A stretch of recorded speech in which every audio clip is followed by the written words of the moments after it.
Akkam kabajamtoota daawwattoota kiyya kun daawwachaatti kan jirtan chaanaalii keessan Eefii React yeroo dheeraadhaaf isin jalaa badeen jira. Isa kanaaf akkasiin of kalchitan abdii guddaan qaba. Lafaa ka'ee dhiifama isin gaafadhu. Ka'uun qaba dirqamadha maaliif hamma kana walgatuun seera miti. Seera maatii Eefii React amma taataniirtanitti kun seera keenyan ture garuu rakkoowwan tokko nama mudataniif akkan isin jalaa baduu na dirqisiisee ture. Na of kalchaa. Galatooma. Dhugaa dubbachuuf taanaan tureera. Eegan viidiyoo galakkisee baay'ee tokko tureera. Gara guyyaa bultii 30 guutuuf guyyoota muraasadha kan naafe. Anis kanaaf jecha dhagaa har'a gara keessan kanan dhufe. Amma deeggarsi keessan baay'ee na barbaachisa. Viidiyoo osoo gadi lakkisiin baay'ee waan hin tureef viidiyoo koo kana like gootanii chaanaaliin kun bakka rafee xinnoosee akka inni dadammaqu akkasiin naa gootaniif jechuudha. Kana malees yaada namoota tokko irratti deebii kennuun barbaadeetanii koomentii jalatti yeroo naa barreessan kan hin argu maalodha. Iji kee nama rafu fakkaata maaliif raftaatii kan jedhudha. Dhugaa dubbachuuf taanaan iji koo kun baay'ee xinnoodha. Ammayyuu nama rafu nan fakkaadhaafni.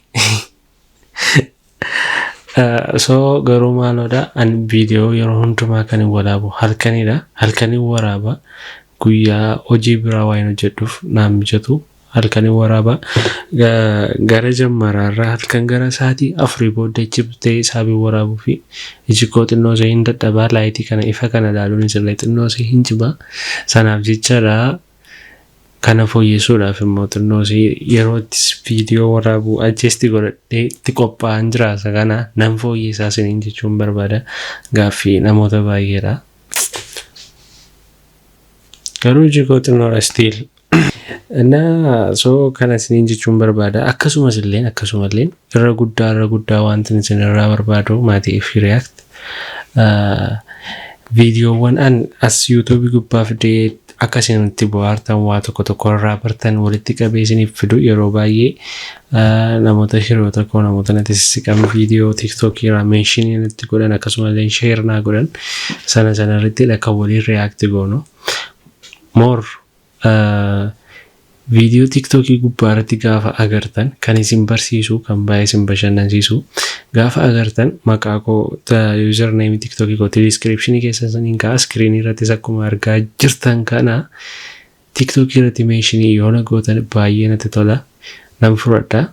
So kana isiniin jechuun barbaada viidiyoo reaction koo ka gidduu kana galakkisu waliin haga walitti deebinutti akkasitti Oromoo marti nagaannaa jiraadha isiniin jechuun barbaada.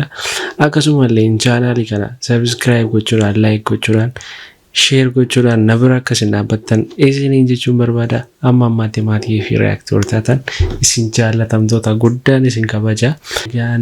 Nagaan isin irraa addan bahini nagaa yeroo ammaa kana murteessaan waan hundumaa kan caalu nagaadha. Jira keessan bakka jirtanitti nagaan isin akka qabu jechuun barbaada. Ciao.